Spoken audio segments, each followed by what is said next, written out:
jealousy, betrayal, murder. What do these three things have in common? They're all part of today's game, so hang on until after Kickstarter Corner when we talk with the publisher of this game that's doing quite well on Kickstarter in this episode of Getting Geeky with Game Relief. This episode is powered by 9Lives, a card game about cats, which will be on Kickstarter through Sunday, March 3rd. More to come in Kickstarter Corner. This episode is powered by Heroes and Treasure Darkness and Light campaign. The popular Heroes and Treasure family RPG expands with new maps, enemies, and treasures. Play it with kids 4 years old and up, even your teens. It's a game we'd like to get to the table when we bring back Rolling with the Leafs. It'll be on Kickstarter through Tuesday, the 12th of March. So, if you want to bring your kids your love of role-playing games, definitely check out Heroes and Treasure Darkness and Light campaign. This episode is powered by 60 Second Chef. Quick to learn, easy to play, and super fun. Plus, it'll help us get veggies in front of our kids on the tabletop. Who said they had to be edible? Want to know more? Go listen to my interview with the designer right now in episode 255, Wishlist Wednesday on Saturday, 60 Second Chef. We'll leave all the links in the show notes, but back 60 Second Chef on Kickstarter through Friday, the 22nd of March. This episode of Getting Geeky with Game Relief is proudly powered by Kyle Cottonbrook and the Character Casket he created. Multiple accessories all in one kit, affordable prices, and is convenient for you. Think of a corpse for your dice and minis. It's on Kickstarter through Monday, the 15th of April. This episode of Getting Geeky with Game Relief is proudly brought to you by Braden's World, makers of Heroes of History card game.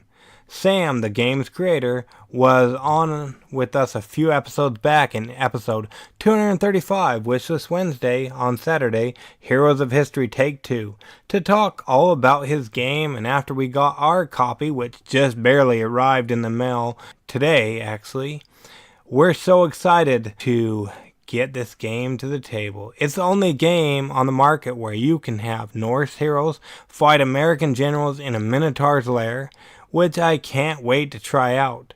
The new set of Glorious Greeks and Vicious Vikings is out now. For listeners of the show, you can get a 10% rebate on the game by emailing sam@bradensworld.com with a copy of your receipt, and you'll get a 10% rebate.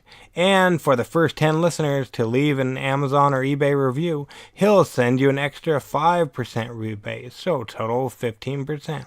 So go ahead and visit bradensworld.com and learn more about how you can order Iron Flanks versus Dragon Boat Raiders, as well as the beginner set Midnight Riders versus Echoes of the Plains. Heroes of History. Do you have what it takes to be a hero? Well, do ya?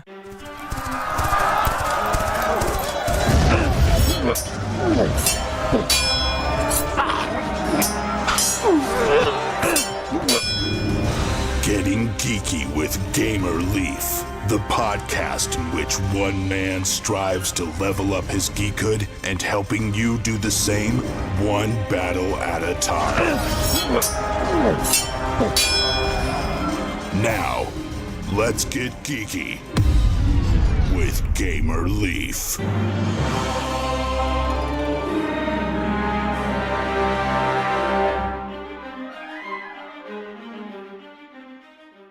Welcome to Getting Geeky with Game Relief. If you're new, I'm so glad you made it. If you're old, I'm so glad you keep coming back. Have you ever wanted to be immersed into a Deadlands role-playing game setting without having to actually do the role-playing? Well, hang on until after Kickstarter Corner, as we've got a treat for you. What is this place? What is it doing here in the Leaves computer? Oh, it's Kickstarter Corner with the Leaves. I'm really excited to get Burnt Island Games' latest in the Hall of the Mountain King. I sat down with Graham a while back ago, so go find that in your podcast feed and give it a listen. This game has a few things I'd never heard of, including territory denial, cascading production, magic, and muscle. It's an innovative game for 2 to 5 trolls that is easy to learn, but hides rich depths. They're over 737% funded. Check out their deluxe edition components.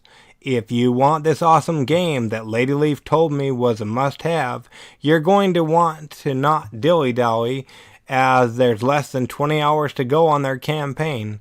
Back in the Hall of the Mountain King today before 7 p.m. Mountain Standard Time. It's February 28th in case your calendar is broken. Calakmul, 4 daring jungle dice games in a tin? That's right, Calakmul.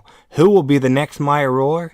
The second daring dice game with a special Make 100 pledge level includes solo play. They recently crossed the $1,500 mark. Let's see if we can help them get to 100 backers. So check out Calakmul 4 daring jungle dice games in a tin before tonight at 9 p.m. Mountain Standard Time. Once again, it's still Thursday the 28th of February. While I'm thinking of that, will you join the challenge I've been seeing around the interwebs?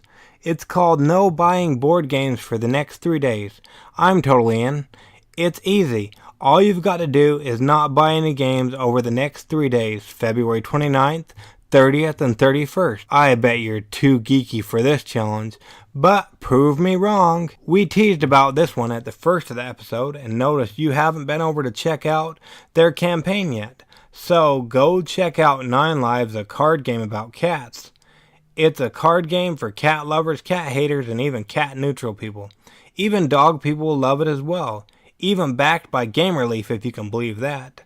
I sat down with Ice, one of the designers, to talk all about it. You can find that interview in their update entitled, We Are Nearly 100%. But not to worry, they've since reached their funding goal. Check out 9 Lives and some awesome and interesting stretch goals before this Sunday, the 3rd of March. If you're like Lady Leaf and myself, you're always game for a good asymmetrical battle. Well, then have we got a suggestion for you. Check out Duels of Cartisora, 2 players, 6 warriors. It's like War of the Card Game, but better. Plus with art, awesome art. Pick your poison and back Duels of Cartisora, 2 players, 6 warriors, before Sunday the 10th of March. Did you catch Tuesday's episode? I can tell you're a completionist just by the looks of your game collection. So stop what you're doing and go listen to episode 256 Wishlist Wednesday on Tuesday. That's a wrap, the game of filmmaking frenzy. Or better yet, click the link in the show notes and check out the update of their campaign entitled Week 1 Recap, in which we talked all about That's a Wrap, the game filmmaking frenzy. It's a card drafting, dice rolling, movie making board game with over 50,000 unique film combinations. Will you bring home the Oski Awards? Find out by backing That's a Wrap before Thursday the 21st of March. So if you're anything like the people I know on the internet, everyone is so into cat pictures. What if I told you that you can now step away from your computer to collect cat pictures, all while saving space on your hard drive? Well, you can, but only if you first check out Kitty Kitty Meow Meow. It's an all-ages card and dice game where the champion of the game collects the most kitties. Players gather kitties from the clouder, then trade, steal, and get even more kitties. But watch out for the crazy kitty clashes. The game just takes a few minutes to learn. It's kid-friendly and each round takes about 15 minutes to play. So move the cats from your computer to your tabletop instead by backing Kitty Kitty Meow Meow on Kickstarter before Wednesday the 27th of March. Who rules your game group? Or is it everyone for themselves? No more, because now you can totally let your inner villain out. But only in Big Bad Overlord. Big Bad Overlord is a competitive tabletop card and dice game where you use luck and attitude to take over the world. Players assume the roles of evil dukes, each trying to destroy their rivals in order to become the new Overlord. It's a combat game with card drafting, bluffing, player elimination, and lots of bad puns. Players build their armies, form alliances, betray one another, and fend off the forces of good in the quest to become the greatest villain of them all. I love their pledge levels, especially this one. Burn your village last. If you pledge $1 or more, my numberless legions will burn your village last when they rampage through the countryside, wreaking havoc and destruction. But why not forgo the village burning and just get the game so you can be the one doing the burning? Only one way to do so, that's by backing Big Bad Overlord before Wednesday, the 27th of March. Now, without further ado, here is my conversation with Simon from Last Lion Games, already in progress. Now, let's get geeky with Gamer Leaf.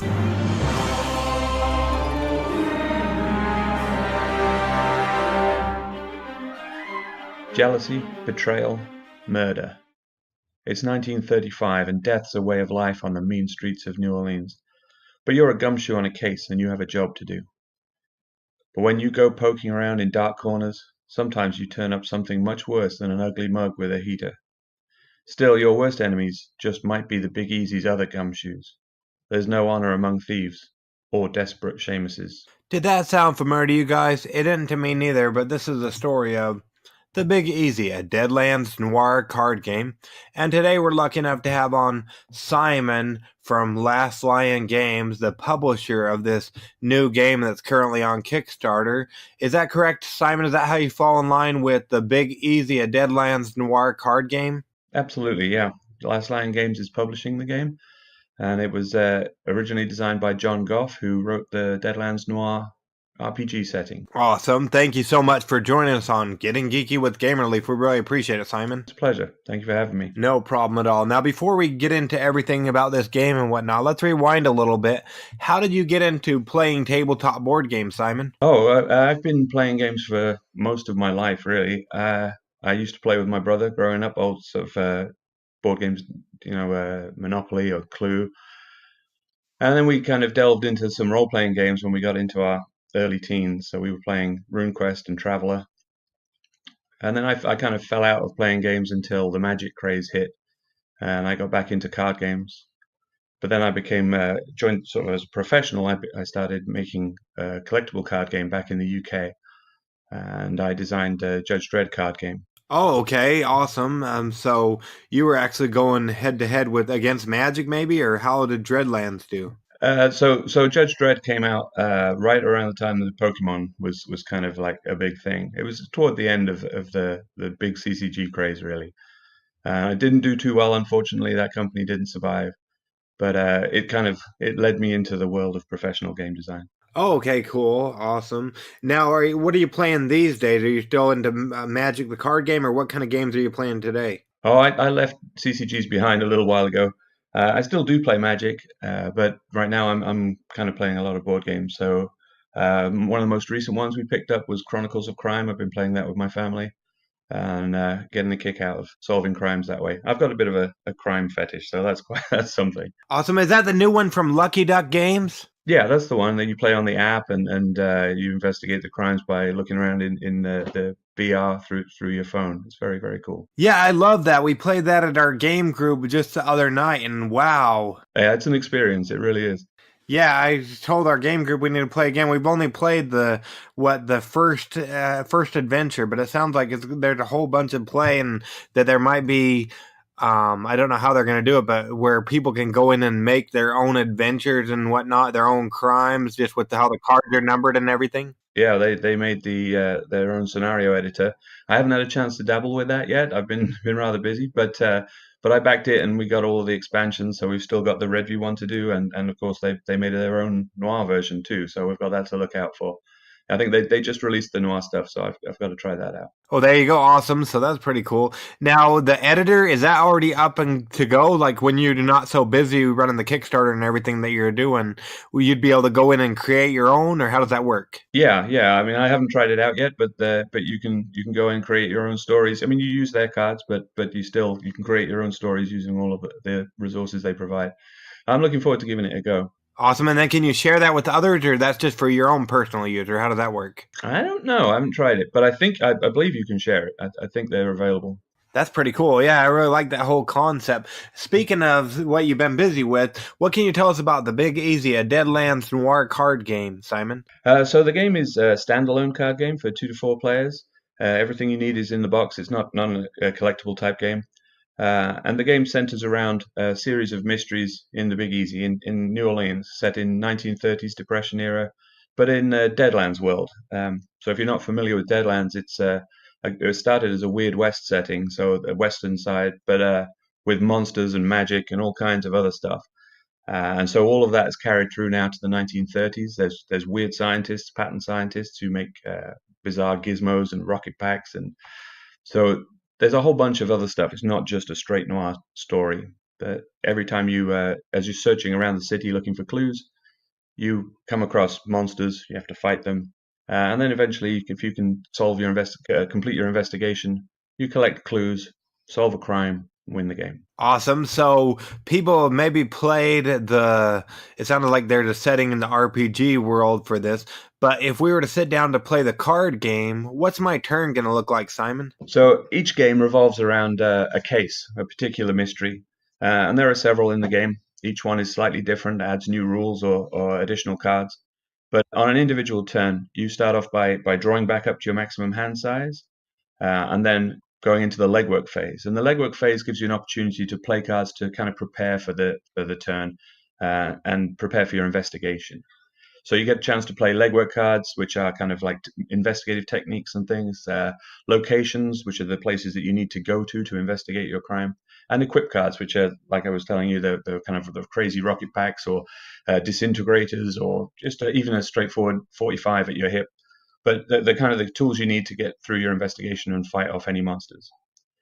Then you move on to your move phase. In the move phase, you choose which location you want to visit to investigate, and then you flip a card off the encounter deck and fight or face whatever it is you turn up.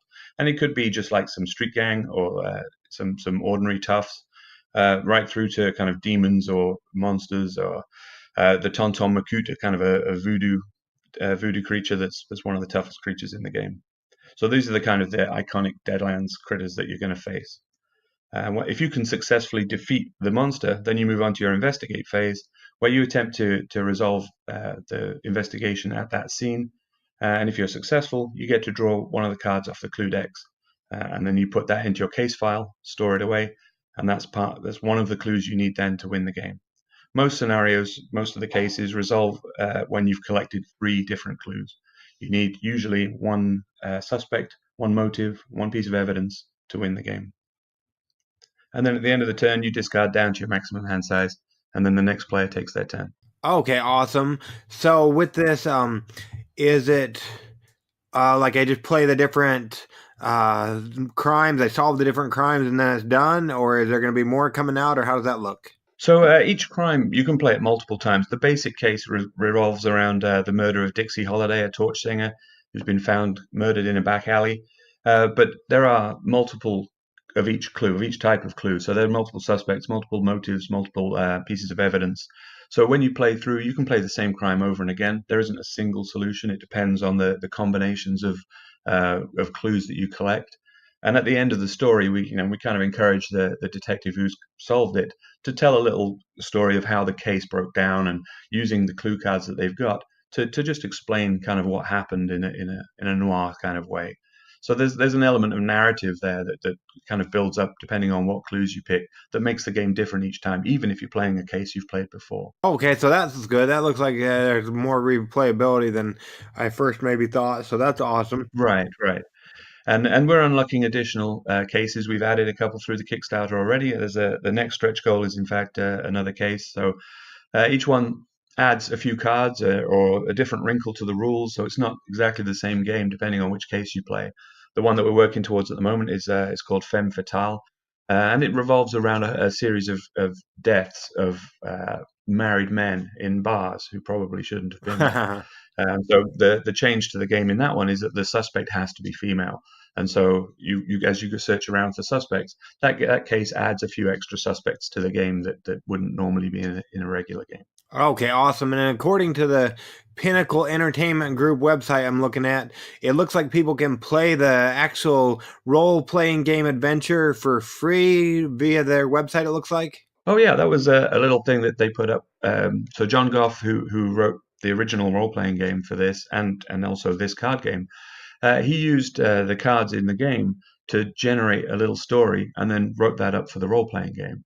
So yeah, it was just a neat extra use for the cards, is that you can use them to generate adventures for the role-playing game as well. Okay, awesome. So you're saying the card game came first and then the adventure? The adventure, yeah, he just wrote the adventure last week, I think. So he put that together pretty quick for us. But yeah, the role-playing game came out, I think it was kickstarted in 2012, did very well. And it was soon after that that he designed this card game. But Pinnacle has a pretty punishing release schedule already, and the card game wasn't something they were going to be able to get to. So I was able to take that on and publish it through Last Lion Games, which is my company. Okay, awesome. And how did you two hook up then? Oh, that's interesting. I mean, so I've worked with John before. I actually wrote some of the companion for Deadlands Noir back in 2012. And I used to actually run Pinnacle Entertainment a long time ago when I was living back in the UK. So I'm familiar with the Pinnacle products, and I've worked closely with all of Pinnacle staff for a long time. Oh, okay, awesome. So it just kind of fell together that way for you? Yeah, we've been good friends for a long time, and I was lucky enough to be able to pick up the license for this game, and hopefully some other Pinnacle-based products coming in the future. Well, that'd be pretty cool. That sounds pretty cool. Awesome. And it sounds like, according to their page as well, probably also mentioned on the Kickstarter somewhere, is your project funded in 23 minutes. Is that right? Yeah, we were very lucky. We had a really great start to the Kickstarter. And, so we're pushing on stretch goals and hoping to add as much to the game as possible. Awesome. So Deadlands and Savage World is pretty popular or whatnot, but minus that, what did you guys do and build up for your Kickstarter to get it to launch so quick, would you say? That's a great question. I mean, we were lucky enough to have the backing of Pinnacle. They helped us a lot. And so I think, we were able to draw in a lot of Deadlands Noir fans, people who knew the RPG right at the outset. We had we had a reward level earlier on that was get your face on one of the suspect cards, so you could back it and be a suspect in the game, and they all sold out really, really fast. So I think we were fortunate to get a good start with some backing of some faithful Deadlands fans. One of the things I like about the campaign is that we only have a single reward level now, so everybody who pledges adds something to the game for everybody else, right? There's no deluxe version, there's no early birds or anything like that. It's kind of like everybody pitches in and the game gets better for everybody. Yeah, that's good, because then you don't have to go through and say, do I want the deluxe? Do I need this? Do I need that? That makes it a lot simpler for us. Right. And for a game like this, I didn't want to make the thing too complicated. It's our first Kickstarter, so I wanted to make sure it was something that was easily manageable, easy for people to understand. Add-ons and things are great for some games, but they didn't really make sense for this one. Okay, yeah, so that's awesome. Just looking at that, and you said they bought up the option to have their face on, or them be a suspect or whatnot. Is that going to add time to creating the game, or whereabouts are you at in all of the creation and everything? So we were fortunate. I mean, there was a lot of art created for the role-playing game over the years, so we were able to put a lot of art onto cards already. Some of it's pre-existing. We've created some specifically for the game. So there is still art that needs to be created. Like you say, the suspects will all have to have their faces created, but generally the game is mostly complete. So barring some typos that need to be fixed that I found this weekend while doing demos, and some art for the new cards that we're kickstarting, the ones that come through stretch goals. It's pretty close to complete already. So I'm pretty happy with the timeline that we're looking at. Well, that's good to hear. So speaking of the timeline you're looking at, if somebody goes ahead and they jump on and back the Big Easy, a Deadlands Noir card game, when would they anticipate getting their game so they can start solving crime?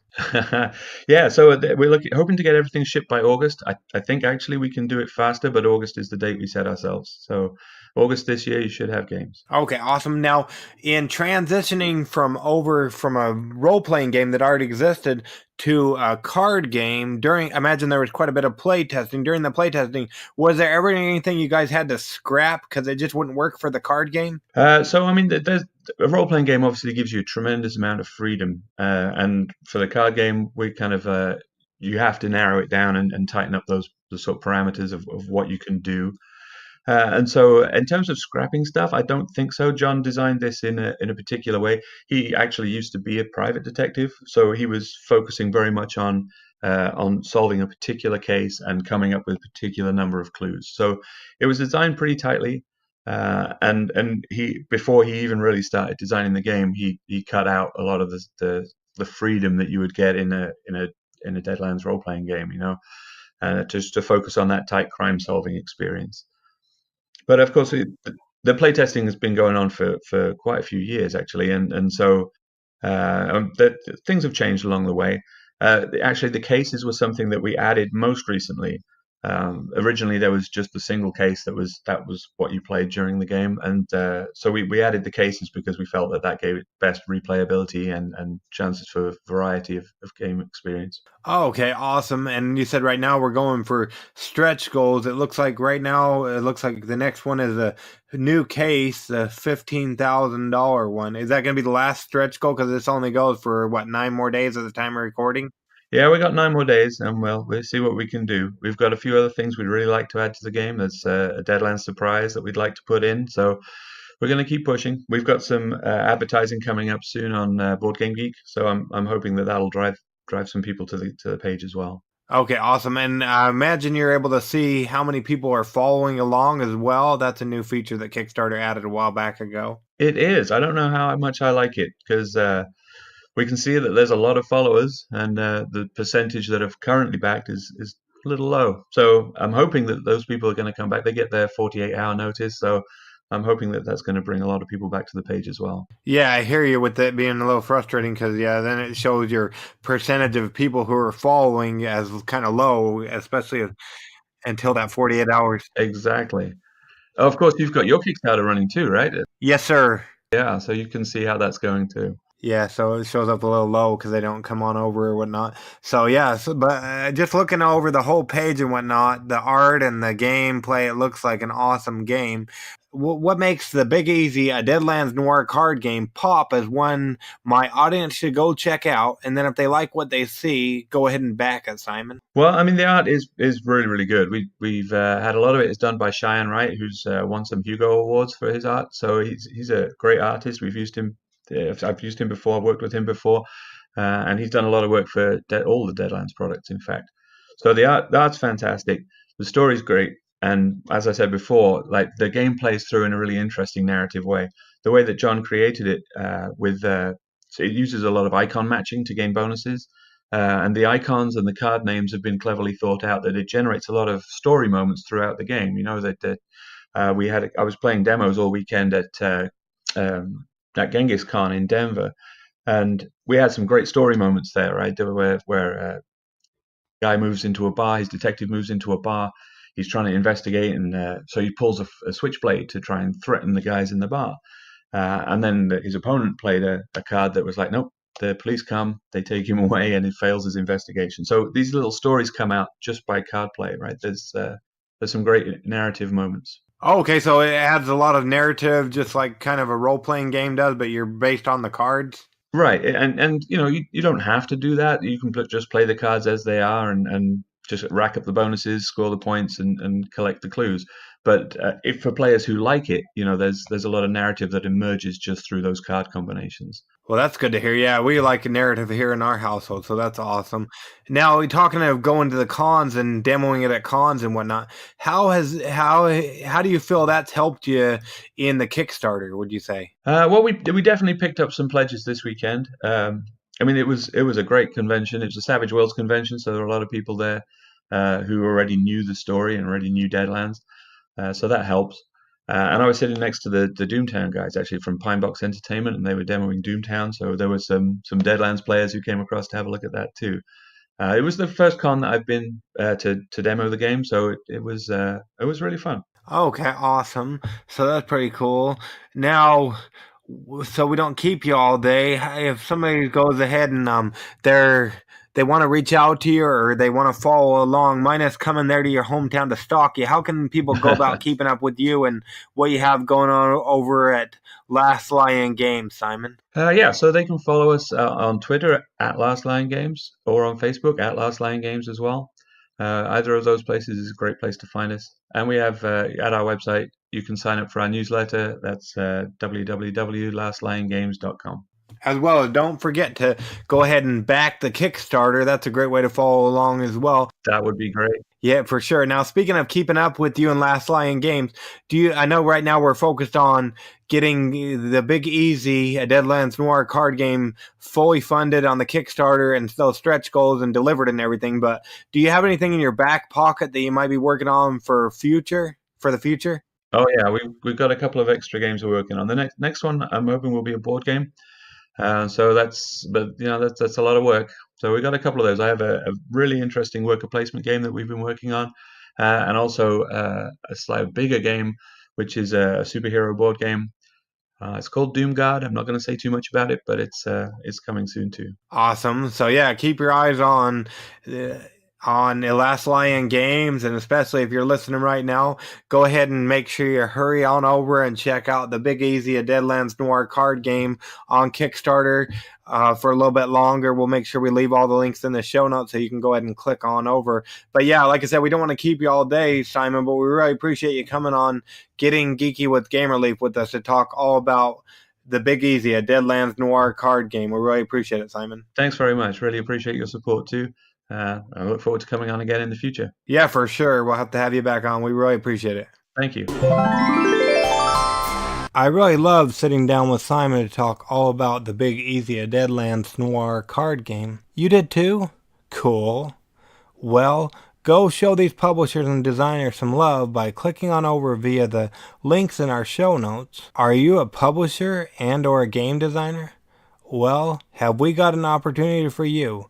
Go check out our Kickstarter that's currently running, and by backing it, you'll get some awesome promotional rewards, all while helping us make the show bigger and better.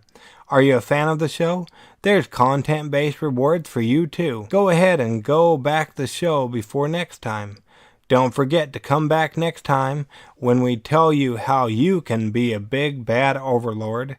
But until then, get geeky, stay geeky, and bring others in the geekfold by sharing this podcast with at least one person you think would enjoy it. Gamerleaf out.